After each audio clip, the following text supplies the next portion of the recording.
A special welcome to the newspaper brain trust in the crowd. We have the editors of the Roanoke Times, Carol Tarrant, the Fredericksburg Freelance Star, Ed Jones, and his wife Peggy Marshall, and the editor in Stanton, Dave Fritz. So if anybody is hoping that the newspaper industry goes away, you just lob a grenade in this direction, and we'd seriously have problems in Virginia subsequently. And pardon the macabre humor there, but we welcome them all. And they have known, I have known them for years. They have known Caesar for years. So I'm sure that Caesar's delighted to see them again as well. My name's Brian Richardson. I'm with the Department of Journalism and Mass Communications here at Washington and Lee, and I'm delighted you all could join us today for our lecture, Journalism's Best Hope, Talent, by our Reynolds Distinguished Visiting Professor, Caesar Andrews. Caesar's professorship and today's program are both made possible by a grant from the Donald W. Reynolds Foundation, to which we are deeply grateful. When I learned early this year that Caesar Andrews might be available to join us for this semester, and later when he accepted our invitation, frankly, I couldn't believe our luck. Journalists of Caesar's talent, experience, and stature are rare, and rarer still is the sustained opportunity for our students to learn from them. And even rarer than that was that his acceptance came hard on the heels of our learning that, under his guidance, his staff at the Detroit Free Press had just won the Pulitzer Prize for local reporting. And if there's any doubt about whether our students appreciate what Professor Andrews has brought to our program, listen to this from one of his charges. When Professor Andrews tells you something, it's not based on theory or a far-flung hypothetical situation. It's because he experienced it firsthand. One of the somethings that Professor Andrews has experienced firsthand is the current turmoil in our calling, the challenges of dealing with both a severe recession and the sea change in our delivery system, our economic model, and the ways in which audiences access news. Any of these would be daunting by itself. As simultaneous events, they threaten our core mission and perhaps our very survival. For me, the future of news is the future of democratic society, of the right and ability of people to practice self-determination and self-governance based on the availability of reliable information and a public forum to speak truth to power. If there is good news in all of this uncertainty, it is that very smart, dedicated people are taking a long look at news and how we can emerge from these dark hours with something more resilient, tougher, and better. Caesar Andrews is uniquely qualified to lead us in that inquiry. Caesar retired in 2008 after 3 years as executive editor of the Detroit Free Press and nearly 30 years as an editor and manager at a variety of newspapers in the Gannett Company chain. He was present at the creation and launch of USA Today. He served as editor of the Gannett News Service in Washington, D.C. for 8 years. In that capacity, he directed coverage of news from the nation's capital during the administrations of Presidents Bill Clinton and George W. Bush. Caesar has also served as a board member of the American Society of Newspaper Editors and as president of the Associated Press Managing Editors. During his 2002 term as APME president, an annual award was established recognizing outstanding diversity efforts in U.S. newsrooms, the Robert C. Magruder Award for Diversity Leadership. In the citation for the 2009 Pulitzer, Andrews' Free Press staff was recognized for a distinguished example of reporting on significant issues of local concern, demonstrating originality and community expertise.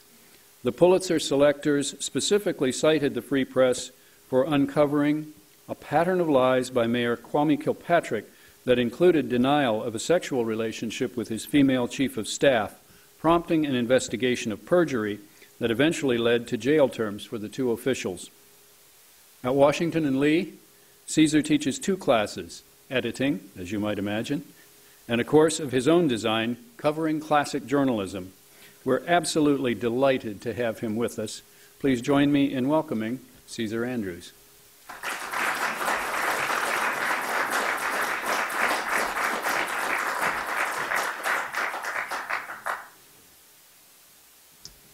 Hello.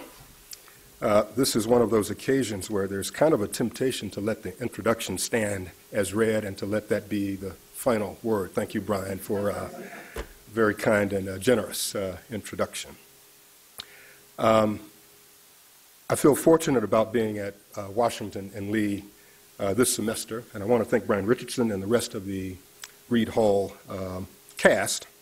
I also want to thank the Reynolds Foundation for its support of the department and in particular of the program that allows me to be on campus this fall. I am honored to have the chance to speak to you tonight about something I care deeply about. That something just happens to be an action-packed TV series from the 1980s. Bear with me. It was a somewhat cartoonish yet entertaining show. Some of you may recognize the brand name, even if you don't admit to ever having watched an episode. I'm talking about the A-Team, a mixture of adventure and humor with an overlay of acting that, shall we say, was not exactly Shakespearean. At the time, though, it was very popular, both in Nielsen ratings and in its influence on pop culture. Younger people in the room will just have to Google this A-Team matter at some point. Some may recall that the show featured military veterans who became avenging renegades. The two most notable stars were Mr. T, the gold chain-wearing icon, who still makes celebrity appearances today, and George Peppard. Remember him, a dashing actor who played the cigar-chomping team leader. Each week, this group was called upon to rescue a situation, to battle criminal, evil, destructive elements, to generally do something good for the world. And while hardly anyone would consider this show a model of high art, it does provide a useful concept for the real focus of my talk: the future of journalism, the need for renewal of the news business, and the need for a new and improved A-Team. I want to share some thoughts on three elements of journalism's future: business motivation, audience opportunities, and the central theme on the coming generation of journalists and the talent that they will add to news organizations. First, on business. So many of you know quite well the state of the media. Brian Richardson just made direct references to that scene. You know the cringe-inducing experience of clicking onto Romanesco, the Poynter Institute site which aggregates news about the business of media. Cringe-inducing because for the past 2 years at least, we have witnessed a bloody barrage of media company layoffs, buyouts, budget cuts, and other miscellaneous travails. And the burdens just keep on coming. Advertising revenue keeps dropping. The statistical evidence is powerful. In 2005, total advertising spending in newspapers, including websites, approached $50 billion. That was the highest ever. Just 4 years later, by the end of 2008, ad expenditures had dropped to $37.8 billion. Now, that's still substantial, but that's also an astonishing 16% plunge. This year, by the way, is shaping up as even more devastating. A 28% drop is forecast for 2009 compared to the already miserable results for 2008. These are figures from the Newspaper Association of America. So they dwell on print. But significant erosion in advertising dollars can be found across the different forms of media: broadcast news, cable news, radio, and magazines. Even the World Wide Web, the great digital hope, is not delivering the dollars once expected by now. It is important to acknowledge that the web is still a revolutionary force in accessibility and interactivity, the amazing depths of information that can be viewed and shared and sliced, and in its unmatched ability to speak to a truly comprehensive and self-guided audience. It's a revolution. Increases in internet revenue fed some upbeat assumptions for much of this decade. While the internet part of the pie has always been small proportionally, less than 10% of total revenue, the trend was headed in the right direction, up. But even online revenue dropped in 2008 by 1.8%. It was another clear sign that the transition from traditional to digital would not be easy, would not be quick, or even assured at all. To illustrate the growing degree of difficulty we face, here's one more stark challenge. Fewer people work in newsrooms. Newspapers lost more than 8,300 news jobs in just the past 2 years.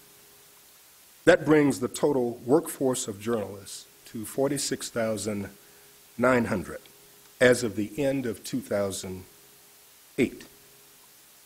That's down from an all-time high figure of 56,900 employed in 1990. 46,900 is not insubstantial, but that's different from 56,900. So, news staffs are smaller, and job openings are not as plentiful. More job cuts have occurred this year, and more of the same is possible in many, not all, locations. Instability seems to be the rule of the day. By the way, did I mention that I am optimistic about the future of this business? I am. I don't think for 1 minute that the business of journalism is down for the count.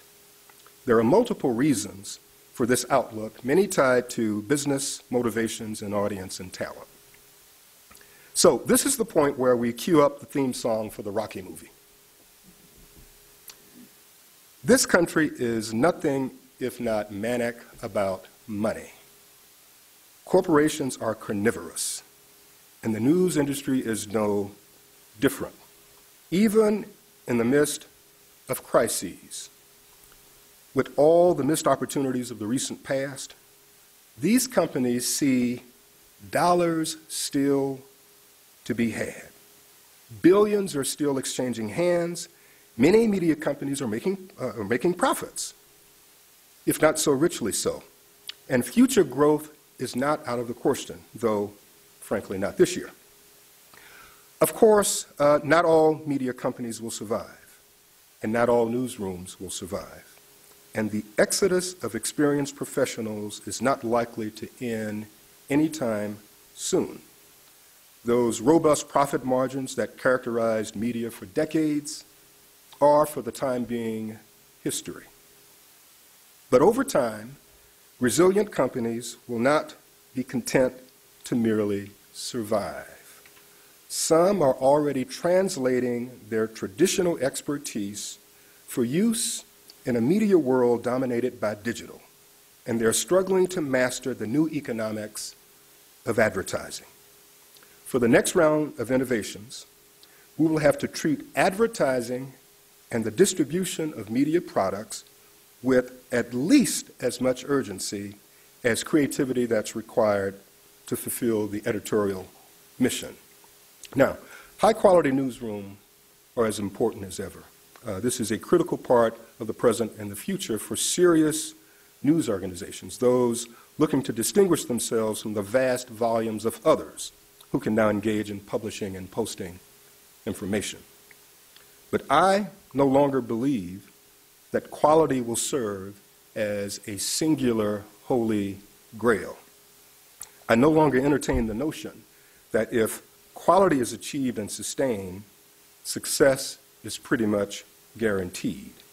Now, I want to be clear, editorial quality is essential to long-term success, but it must be accompanied by robust and original thinking about satisfying advertisers and delivering news. So we need supremely thoughtful and aggressive and resourceful and even revolutionary minds working on all the urgent priorities of our business. Obviously in the newsroom, but just as much, I repeat, in advertising and in figuring out the delivery systems. Reclaiming stable financial support of the enterprise is required in order to attract and keep readers and viewers. Which brings me to the matter of audience. Back when the A-Team was in its heyday, page circulation was at its peak. In the mid-1980s, daily newspaper page subscriptions exceeded 62 million. By the late 1980s, Sunday circulation exceeded 63 million. The numbers haven't been that high since, and we've seen accelerated circulation declines this decade. The tectonic plates that hold circulation in place have shifted dramatically. The daily total in 2008 circulation was 48.5 million. The Sunday number slipped to 49 million for newspapers across the country. Nothing to sneeze at. That's a very significant number, but it's different from 62 million and 63 million in the 1980s. I should add that in some markets, some of the recent circulation reductions are actually deliberate. They're designed to reduce production and delivery expenses, but the overall decline is a huge factor in the crises. Efforts to fight this erosion have been plentiful. Readership studies prompted attention to young readers and attention to female readers, emphasis on diversity, and more than a few remakes of feature sections and sports sections and business sections, you name it. Creative flourishes would shift from one concept to another as editors searched for the next magical mix that would generate reader satisfaction. So, narrative storytelling and tight writing and more pictures and sophisticated use of graphics and emphasis on coping, all and more took their turn on the agenda. And despite all of these efforts, some of them savvy and noble, it was always eventually clear that we needed much more. More daring and more innovation of the kind required to leap beyond just incremental change. I believe we have to rework our strategies to reflect deeper understanding and changing audiences. A broad review of where the market is headed offers plenty of encouragement and more than a few challenges. The U.S. population keeps growing, so that means our natural pool of readers and viewers will expand as the nation does. By the time many of today's current college students approach retirement, the U.S. population is expected to have reached 400 million, roughly 100 million more citizens than now. Now, citing this far-off projection is not intended to casually skip over the challenge of the next 50 years, but instead to remind all that rich audience opportunities are available starting right now. By 2042, a mere 33 years from now, the notion of majorities will be thoroughly rewritten as groups we now refer to as minorities will constitute the largest block of citizens. and therefore readers and viewers and users of mass media. Even sooner, in just 14 years, most children in this country will be from so-called minority groups. That's by 2023. Broad observations that we will have willing markets to serve include the following. In my view, the current population is no less interested in news and information than predecessors. Topics of interest may change, means of delivery certainly change, but the appetite for news is voracious. Scarborough Research offers an intriguing number in support of this appetite theory. In the course of a 7-day period, 170 million adults access information at least once through a newspaper or a newspaper website. Opportunity. Here's another point. Human nature craves a well-told story. To borrow just a little from Shakespeare, those who are expert storytellers will have a place as long as men can breathe and eyes can see. Reporters and writers at the master class levels will have a special place. The best crafters of words and images will not fade away. Multimedia options will affect their universe, of course, but the storytelling they render in whatever form is still of great value. One last thought on audience. The ubiquitous presence of information all over, all the time, I think creates an opportunity that sometimes feel like a threat to traditional media. An audience bombarded with so many choices will at some point, out of practicality, want sources that will help cut to the chase. Sources that are reliable, credible, motivated by reasons compatible with the good of the community, armed with the best approximation of the truth, committed to professional standards, stocked with expertise at reporting and explaining and responding to news and anticipating what else the population needs to know. I think we call those people journalists. Further, a society that is fulfilling its pledge to participatory democracy and community engagement will always need services of the kind provided by you-know-who, journalists. And that brings me to what I believe to be the strongest recourse in the news media's future. We need more talent. We need fresh crops of people passionate about news, eager to take on challenges, trained to function at a level beyond that practiced by the masses, including those who self-identify as citizen journalists and others who dabble in blogs and social networks. We need people who grasp the glass half full as a mindset metaphor. They know jobs are fewer, hiring is tighter, collective industry confidence is shaken, and uncertainty is keen.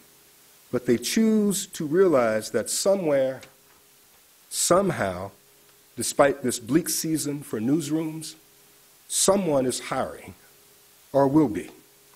And not to put too mercenary of a point on the painful losses to those forced out of work, recruits should know that as layoffs and buyouts and retirements accelerate, the best of incoming talent will get opportunities that might not have happened so quickly in this tough environment. Oh, sure, they know that there's a budget card trick going on here. Reduce the size of the staff, clear higher paid employees from the payroll, and then once hiring resumes, sign up fewer people at lower salaries. This is not an unusual scene. For now, it's pretty much the American way.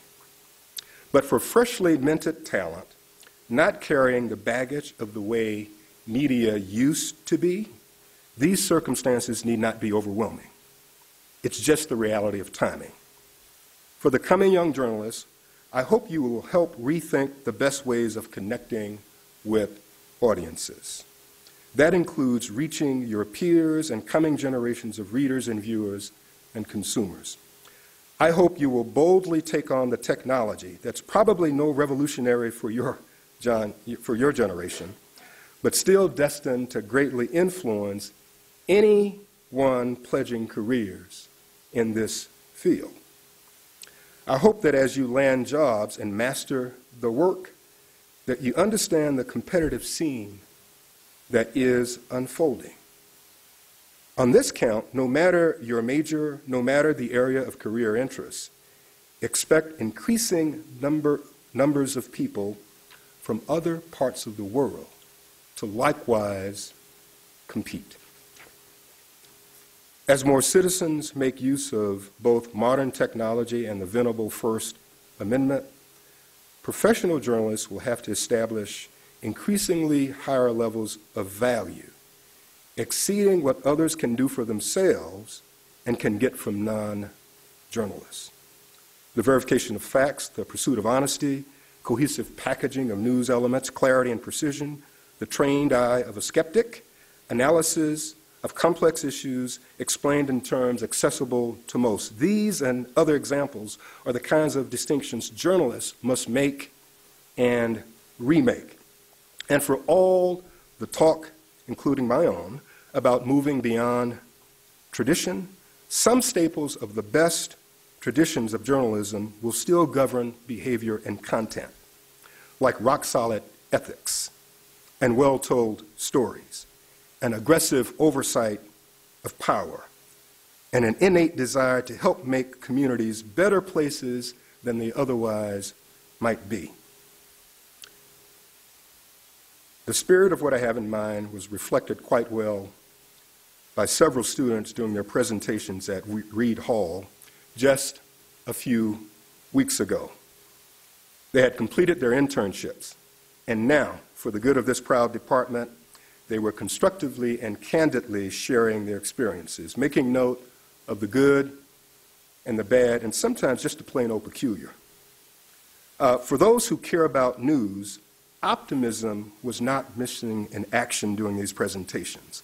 One student in particular captured the leap of faith that's often characteristic of those entering this trade. She declared, "I love this stuff." And it was unmistakable that she was talking about the art and craft and creative journey of working in news. She seemed to be saying, even with those clouds hovering over, I have this passion and I have this talent and I can see this wonderful purpose for making use of what I have to offer. I like that. Let me close with an update on the A-Team. As it turns out, a movie based on the TV series is to be released in 2010. The remake will star Liam Neeson in the role of team leader. At a time when media can use a cool image campaign, it appears that Hollywood will once again be appropriating one that I like so much for us, the A-Team. So if the A-Team label is taken, maybe we can try a simple variation that carries even more meaning. We reach out to the world in search of the next J-Team. On it are those who aspire to tell the news of community, of America, and of the world. Talented students who ask tough questions about the odds of meaningful careers in this business. They see clearly the tremendous challenges, but they still end up feeling excited and inspired and motivated to join this adventure called journalism. Thank you very much.